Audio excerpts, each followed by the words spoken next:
Bismillahirrahmanirrahim. Assalamualaikum warahmatullahi wabarakatuh. Walhamdulillahi hamdan katsiran thayyiban mubarakan fih kama yuhibbu rabbuna wa yarda. Ashhadu an la ilaha illallah wahdahu la syarika lah wa ashhadu anna Muhammadan abduhu wa rasuluh sallallahu alaihi wa ala alihi wa ashabihi wa man tabi'ahum bi ihsanin ila yaumiddin. Amma ba'd. Wa'lam anna syira'a wal bai'a halalun idza bi'a fi aswaqil muslimina ala hukmil kitabi was sunnah. Subhanallah, ini perkara luar biasa sekali. Ya. Kata beliau, ketahuilah bahwa jual beli secara umum itu adalah halal. Jual beli secara umum itu adalah halal. Idza bi'a fi aswaqil muslimina ala hukmil kitabi was sunnah. Apabila diperdagangkan di pasar-pasar kaum muslimin di atas dengan ketentuan di atas Alkitab dan sunnah. Nah, ikhwan, kenapa mesti di pasar-pasar kaum muslimin? Kenapa mesti di pasar kaum muslimin? Karena kalau di pasar kaum muslimin, maka seorang muslim yang beriman, dia tidak akan memasukkan ke pasar tersebut kecuali hal-hal yang diridhoi dan direstui oleh Allah Subhanahu wa taala di dalam perdagangannya, baik dari sisi zatnya maupun dari sisi hukumnya. Mafhum ya ikhwan? Tetapi yang dimaksudkan oleh Al-Imam Al-Barbahari ini lebih cenderung kepada yang dimaksudkan adalah zatnya. Adalah apa? Zatnya. Oleh sebab itu yang diperdagangkan di pasar kaum muslimin. Maksudnya apa? Antum nggak mungkin menjual bangkai kambing di pasar kaum muslimin kalau Anda seorang muslim. Iya kan? Mafhum? Nggak mungkin.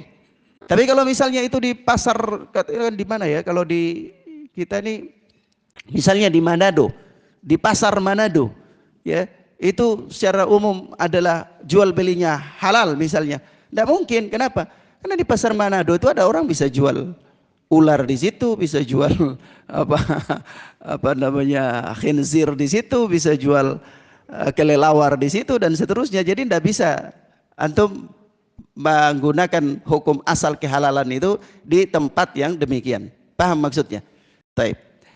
Jadi wa'lam anna syira'a wal bai'a halalun idza bi'a fi aswaqil muslimina ala hukmil kitabi was sunnah.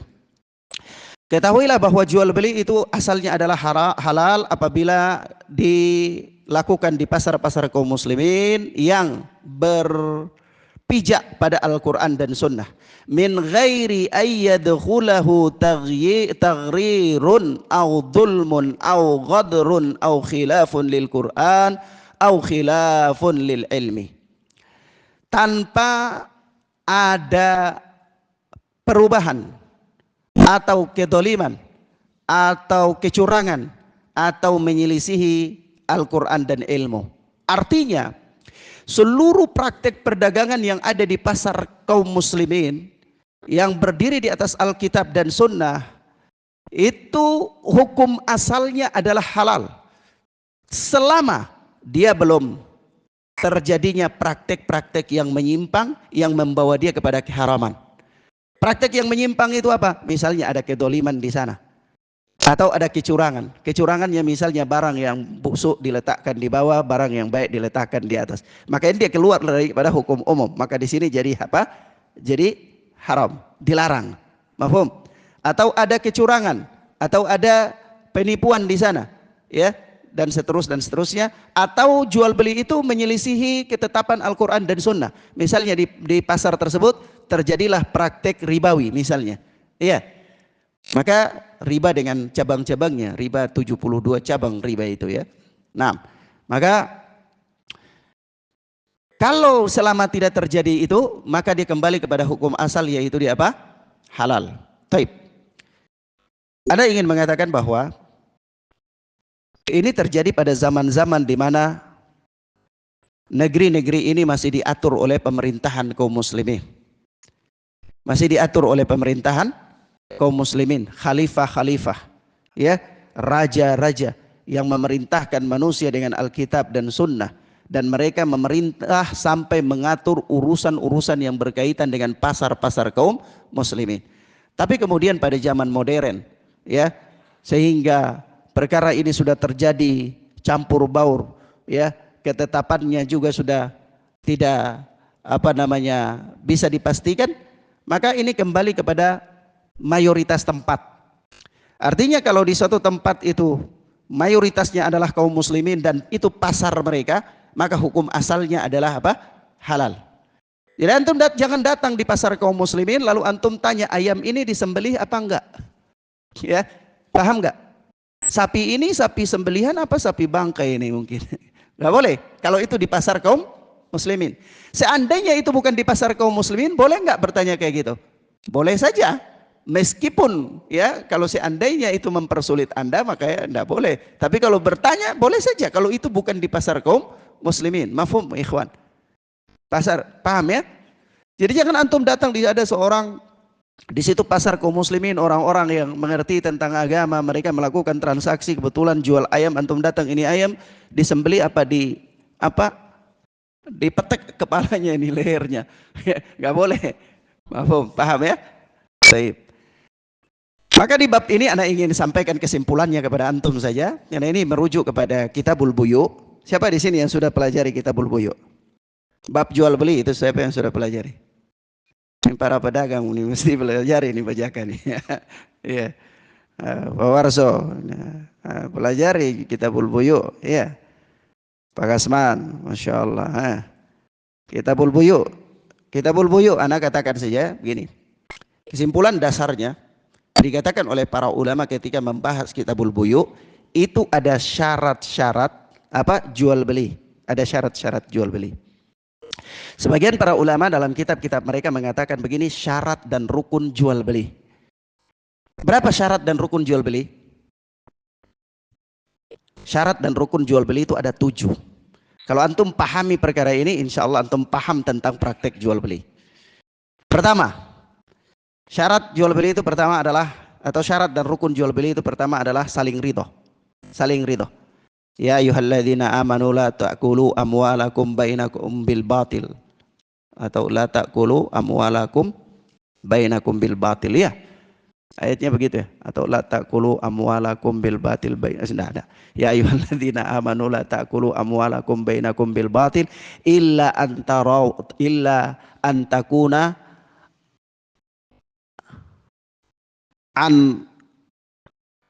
illa antakuna tijaratan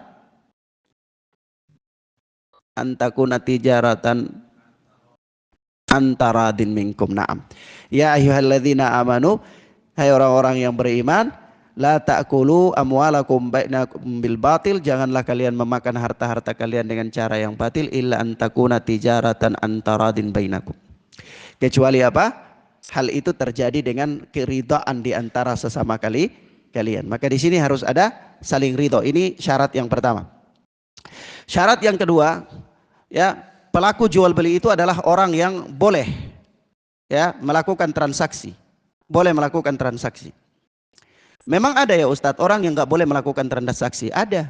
Siapa? Orang gila, anak kecil, nggak boleh. Iya.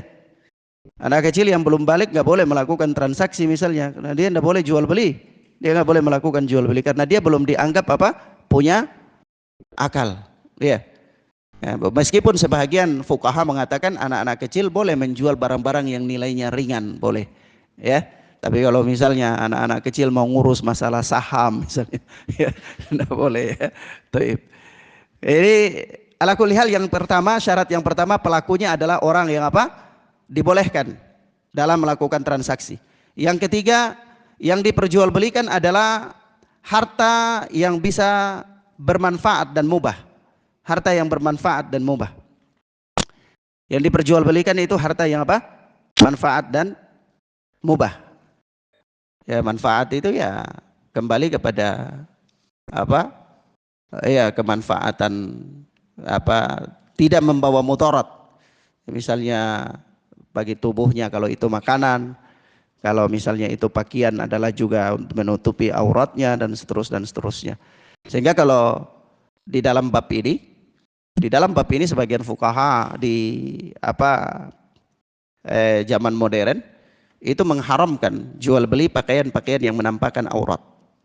Karena di situ dikatakan itu keluar daripada syarat bermanfaat dan mubah. Dia keluar dari syarat itu. Mafhum ya ikhwan? Karena menampakkan aurat itu bukan mubah, haram. Iya. Sementara salah satu syarat jual beli adalah barang yang diperjualbelikan itu barang yang bermanfaat dan mubah. Taib.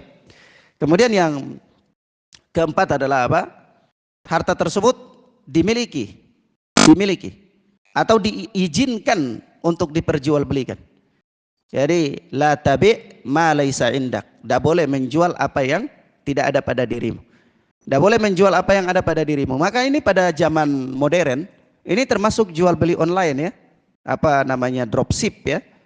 Itu tidak boleh karena dia belum dimiliki oleh antum, belum dimiliki.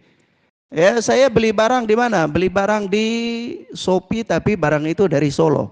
Yang saya beli kepada siapa? Saya beli kepada seorang yang tinggal di Bangka Belitung misalnya. Jadi saya beli di sana, saya transaksi, saya kirim ke dia, tapi barangnya dikirim dari pusatnya di Solo langsung ke saya di sini. Boleh enggak? Boleh enggak? Enggak boleh. Kenapa? Karena itu Anda menjual barang yang belum Anda miliki. Anda menjual barang yang belum Anda miliki. La tabi' laisa indak. Tidak boleh menjual barang yang belum dimiliki oleh Anda. Ya. Jadi barang yang mau dijual itu dimiliki. Itu pertama. Atau diizinkan untuk dijual belikan. Ya. Taib. Atau misalnya Anda jual barang milik orang lain. Ya Ustadz, saya mau jual sebuah mobil. Mana? Tapi mobil itu miliknya si fulan. Ya tidak boleh jual barang milik orang lain. Taib. Kelima ya. Syarat jual beli yang kelima itu adalah harta tersebut bisa dipindah tempatkan. Harta tersebut bisa dipindah tempatkan. Contohnya apa?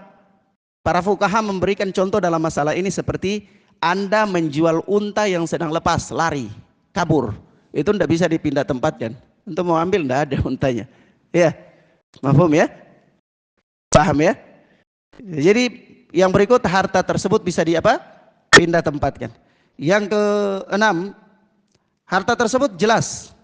Ya, harta tersebut jelas. Taib. Tidak samar ya, tidak boleh tidak samar. Contohnya apa? Ya contohnya antum tidak boleh jual buah di pohon yang belum jelas. Saya punya pohon kurma, antum datang kepada orang, ini pohon kurma saya ini dia baru mengeluarkan buah, ya baru ada cikal bakal buahnya. Ini saya mau jual pohon ini kepada antum. Berapa? 500.000 misalnya. Buahnya, boleh nggak?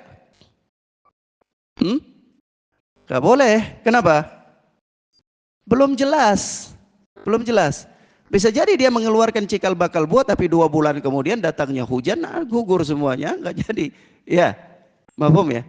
Makanya dari itu kalau di kita di sini mungkin nggak ya, di Pulau Jawa mungkin agak susah juga praktek seperti ini. Tapi kalau kita di Timur, praktek seperti ini sering terjadi.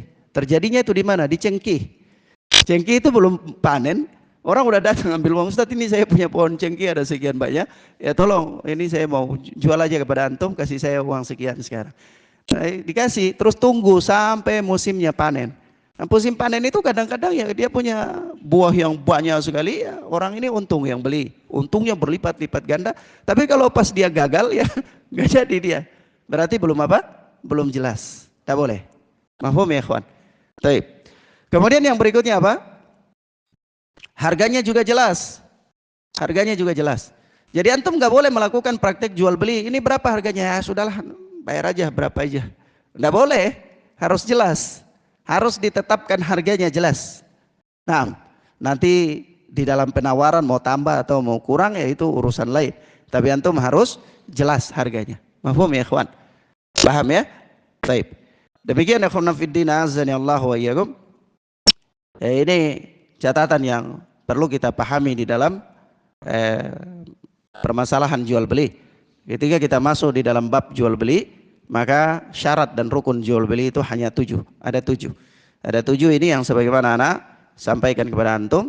Kalau antum tanyakan Ustadz bagaimana apa penjabarannya, ya maka ini anak katakan ada dalam pembahasan apa fikih, ada dalam pembahasan fikih. Wallahu taala a'lam bissawab. Ila huna ya ikhwan naktafi bihadzal dars. Wa sallallahu ala nabiyina Muhammad wa ala alihi wa sahbihi wasallam. Subhanakallahumma wa bihamdika asyhadu an la ilaha illa anta astaghfiruka wa atubu ilaik. Wassalamualaikum warahmatullahi wabarakatuh.